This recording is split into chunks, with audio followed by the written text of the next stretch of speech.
présenter tous les livres que j'ai achetés au mois d'avril. Il y en a 9. Vous le savez, je ne fais pas des book hauls à chaque fois puisque j'ai pas tendance à acheter énormément de livres chaque mois.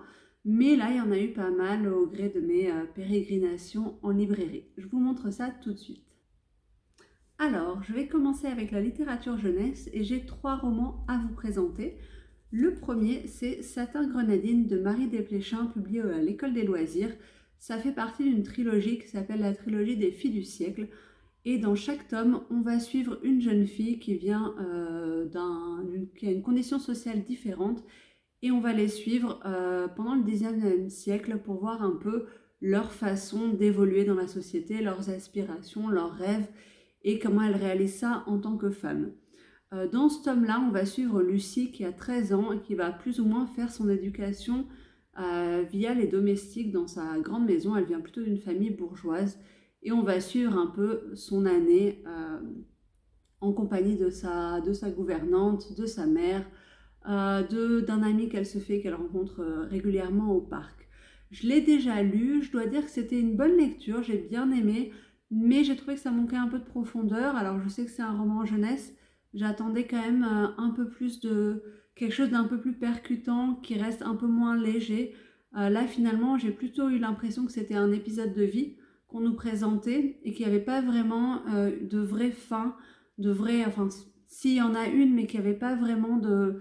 Ouais, ça manquait un peu d'épaisseur pour moi. Ceci dit, ça se lit très agréablement et je suis assez curieuse de lire les autres tomes, sachant que dans celui-ci, donc, on suit Lucie qui vient d'une famille bourgeoise, mais je sais que dans les autres, enfin en tout cas dans un, on suit une jeune fille qui par exemple est pauvre et a un métier un peu d'ouvrière. Donc je suis curieuse de voir comment l'autrice a traité les différents sujets. Ensuite, encore un roman que j'ai déjà lu, il s'agit de Un soupçon de sorcellerie de Michelle Harrison, publié aux éditions Seuil Jeunesse. Donc cette saga que je vous ai déjà présentée, dont j'adore les dorures, les couvertures, tout. Donc pareil, j'en ai déjà pas mal parlé. Donc le premier tome, c'est Une pincée de magie que j'ai relu ce mois-ci et ensuite j'ai lu celui-ci. Donc là encore, en fait, on est sur la deuxième aventure des sœurs Wiederschind et encore une fois, elles vont devoir... Alors c'est pas vraiment déjouer une malédiction, mais elles partent dans une quête à la recherche d'un trésor avec des personnes méchantes qui les poursuivent. Elles vont devoir faire des alliances. Il y a pas mal de petites de petites péripéties, pardon. J'ai bien aimé, mais je dois dire que je trouvais qu'il y avait un peu de longueur. J'ai senti ce tome un peu plus passé que le premier que j'avais vraiment dévoré. Ceci dit, ça reste vraiment une excellente lecture, hein, mais j'ai trouvé que le premier tome était un peu meilleur. Et enfin, un roman que je n'ai pas lu mais que je ne pouvais pas ne pas acheter ce mois-ci. Il s'agit de Ici n'est plus ici de Christelle Dabos, publié chez Gallimard Jeunesse. Donc Christelle Dabos, l'autrice mondialement connue de La Passe Miroir. C'est une saga que j'ai adorée, même si j'ai eu beaucoup de mal avec la fin, le 4e tome qui m'a qui m'a pas mal déçue même. Mais voilà, là ici on est dans un univers complètement différent. Je sais que ça se passe dans un collège, je sais que ça parle du harcèlement scolaire, mais j'ai évité au maximum toutes les critiques que j'ai pu lire, que j'ai pu voir passer en tout cas sur Instagram, parce que je veux vraiment me faire ma propre idée et rentrer dans l'histoire en sachant le moins possible. On passe ensuite au seul Cozy Mystery que j'ai acheté. Il s'agit de Le secret de Briar's Hall de Faith Martin, publié chez HarperCollins Poche. Et c'est le tome 4 de la saga Loveday and Rider que j'aime beaucoup. J'ai lu le 3e tome, je l'ai lu je crois en octobre, donc ça y était temps d'avancer sur cette saga. Surtout que le tome 6, il me semble, va bientôt sortir en poche, ou le tome 5. Mais en tout cas, voilà, la saga est déjà un peu plus avancée, il est assez court. En général, c'est une saga que j'arrive à lire en 1 ou 2 journées parce que c'est vraiment très très court et ça se lit de manière très rapide, c'est très fluide. Les personnages principaux, surtout Trudy, sont très très attachants. Et je trouve que les intrigues policières ne sont pas incroyables, notamment leurs résolutions sont pas complètement à la hauteur de ce que j'attendrais d'un roman policier. Mais pour les Cozy Mystery, je suis quand même un peu plus indulgente, on va dire. Et j'aime beaucoup le cadre, j'aime beaucoup l'époque des années 60 à Oxford. Donc c'est vraiment une saga que j'apprécie énormément. On passe ensuite au seul Cozy Mystery que j'ai acheté. Il s'agit de Le secret de Briar's Hall de Faith Martin, publié chez HarperCollins Poche. Et c'est le tome 4 de la saga Loveday and Rider que j'aime beaucoup. J'ai lu le troisième tome, je l'ai lu je crois en octobre, donc ça a été temps d'avancer sur cette saga. Surtout que le tome 6, il me semble, va bientôt sortir en poche, ou le tome 5. Mais en tout cas, voilà, la saga est déjà un peu plus avancée, il est assez court. En général, c'est une saga que j'arrive à lire en 1 ou 2 journées parce que c'est vraiment très très court et que ça se lit de manière très rapide, c'est très fluide. Les personnages principaux, surtout Trudy, sont très très attachants. Et je trouve que les intrigues policières ne sont pas incroyables, notamment leurs résolutions sont pas complètement à la hauteur de ce que j'attendrais d'un roman policier. Mais pour les Cozy Mystery, je suis quand même un peu plus indulgente, on va dire. Et j'aime beaucoup le cadre, j'aime beaucoup l'époque des années 60 à Oxford. Donc c'est vraiment une saga que j'apprécie énormément. On va ensuite passer à la fantasy et là aussi je vais vous présenter une suite de sagas. Il s'agit de En cas de problème de Jodi Taylor, publié chez Hervé Chopin. C'est le tome 6 de la saga Les Chroniques de Sainte-Marie, dont je pense j'ai parlé énormément de fois. Une saga que j'adore, une saga dont je trouve que l'ambiance et les intrigues de manière générale s'améliorent au fur et à mesure. Actuellement, il y a déjà 13 tomes de sortie, donc j'ai vraiment hâte de continuer cette saga. Et pour vous refaire un peu le pitch, on va suivre Madeleine Maxwell qui est historienne et qui dans le premier tome intègre l'Institut de Sainte-Marie qui en fait fait des recherches historiques d'un point de vue contemporain. Autrement dit, il voyage dans le temps à l'aide de petites capsules pour permettre d'affiner les connaissances historiques en fait, quelles qu'elles soient. Hein. Ça peut aller de vêtements, de la nourriture qu'ils mangeaient, de comprendre un peu mieux certains événements historiques. Donc c'est super intéressant de ce côté-là parce qu'on traverse plein de périodes historiques, qu'on sent que l'autrice a fait pas mal de recherches et qu'elle s'y connaît. Et en plus, il y a vraiment un humour cynique british que j'adore, qui moi me fait beaucoup rire. Je trouve que les personnages, au fur et à mesure, on s'attache de plus en plus à eux. Et donc c'est une saga que je lis avec plaisir. Ensuite, on a Monstre ordinaire de J.M. Miro, publié aux éditions de Saxus, que j'ai ici dans la magnifique édition reliée. Je vais vous montrer tout de suite ce que ça donne sans la jaquette. Voilà, donc je trouve que c'est vraiment un très très beau vers. Et sur chaque page de garde, vous avez le petit dessin. Dans ce livre, on va suivre des enfants qui ont des pouvoirs. Ils sont appelés les talents. Et ils sont recueillis dans un institut où un docteur les étudie, ou en tout cas s'occupe d'eux. Je ne sais pas exactement. Ça se passe à Édimbourg, ça se passe au 19e siècle, donc il m'en fallait pas plus pour que je craque.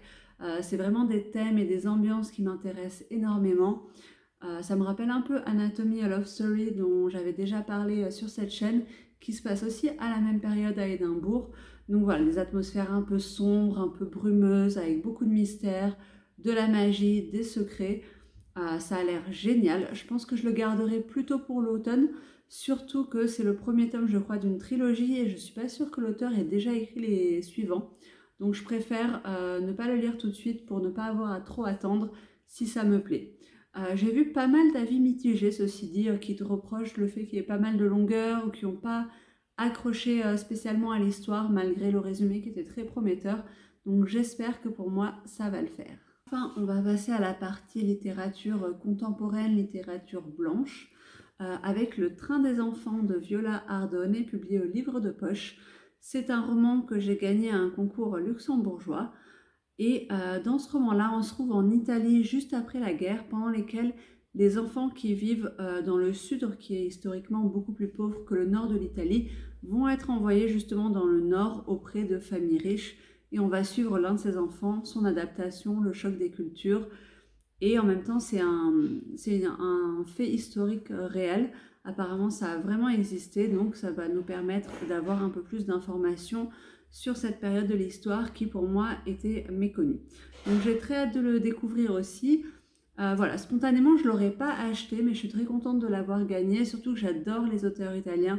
Souvent, j'accroche très très bien avec leurs plumes, donc j'espère que ce sera le cas ici aussi. Et ensuite, 2 romans qui viennent de la même maison d'édition.